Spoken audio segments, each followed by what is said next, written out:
Welcome, nerds. I'm about to start talking about the first episode of Dragon Ball Super. So, if you haven't seen the episode, watch out for spoilers. So, going straight into my thoughts and good, bad, and uglies, I guess, about the episode and the series moving forward, I suppose, I guess has to start with where we're coming back from. I thought we were going to come back from the time skip after the World Martial Arts Tournament after Boo's dead, where we have the reincarnation of Boo, Oob, running around, and you know, he gets training by Goku, or is about to get trained by Goku for the series ends. As Dragon Ball Super begins, we get a short little recollection of the last fight with Kid Buu, and just saying, you know, they had a year of peace and everyone's just kind of chilling. Now, Pan wasn't in the episode, so I'm gonna say she hasn't been born yet. She didn't seem to be. Gohan and Videl aren't even married, so that was a thing that I wasn't expecting.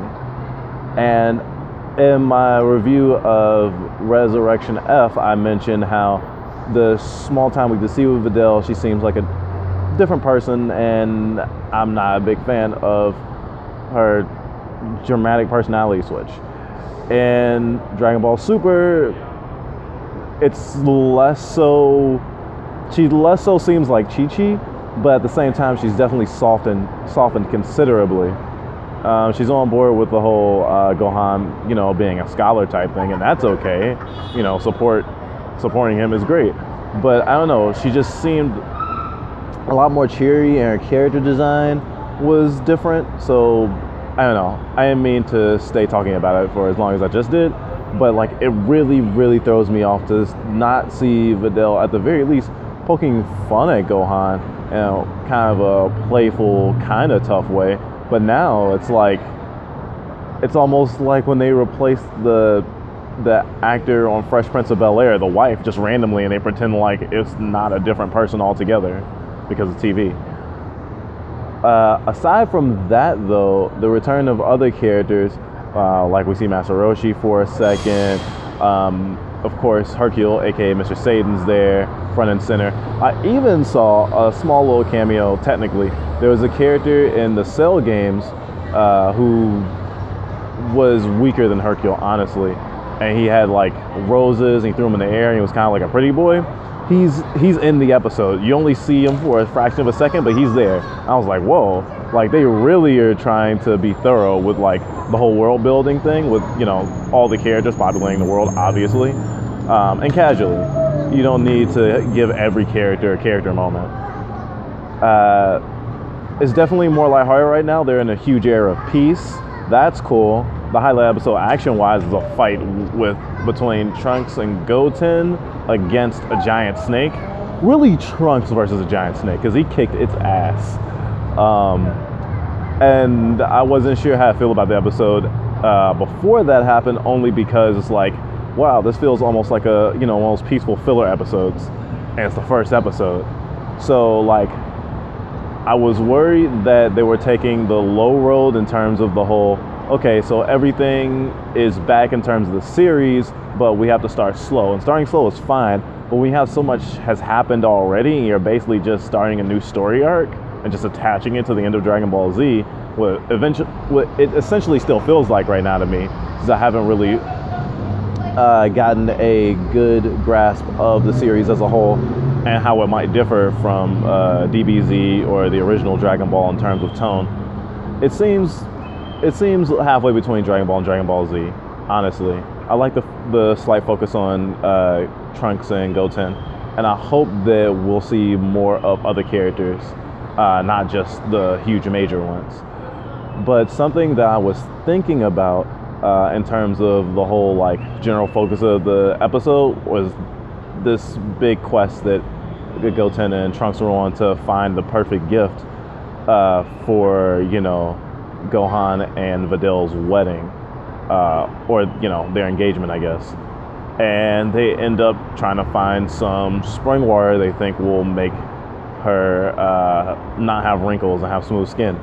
And the ironic thing, and like the whole childhood innocence part of it, is the water they get is just water out of like a random river, and they think that's gonna help.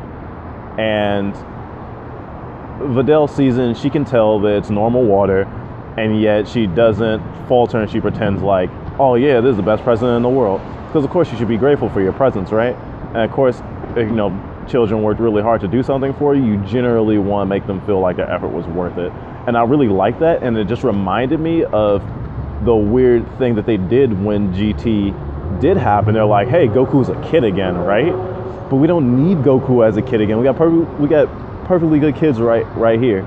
And, you know, having different characters as opposed to just Goku with an adult mind, although his adult mind's not that different from a child anyway, back as a kid, seemed like a step in the wrong direction. So I'm glad that we don't get a time skip and we get to see Trunks and Goten as kids right now. And I hope we don't get a time skip for a while. There are characters in the intro that I've only seen in the movie Resurrection F so far, so I can't wait to see how they introduce them.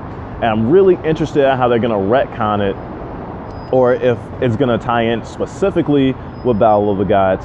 I haven't seen Battle of the Gods yet. Hopefully tonight or tomorrow I'll watch it. But it's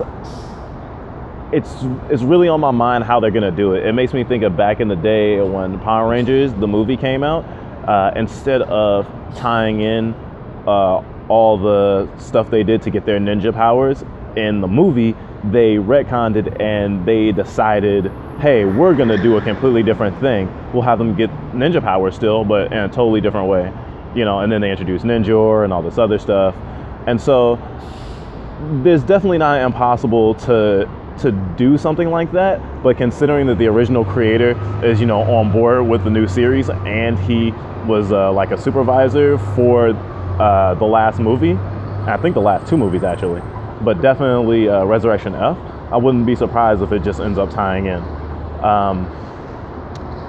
That's pretty much all I wanted to really say about the episode, other than Goku in safari gear looks weird, but oddly awesome.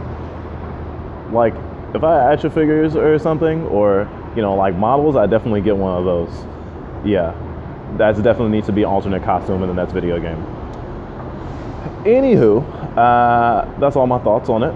I hope you guys have a nerdy day or night, or whatever part of time that you exist in right now. I'll let you know the next time I release a video. If you subscribe to me, you'll automatically know. And so, I bid you adieu.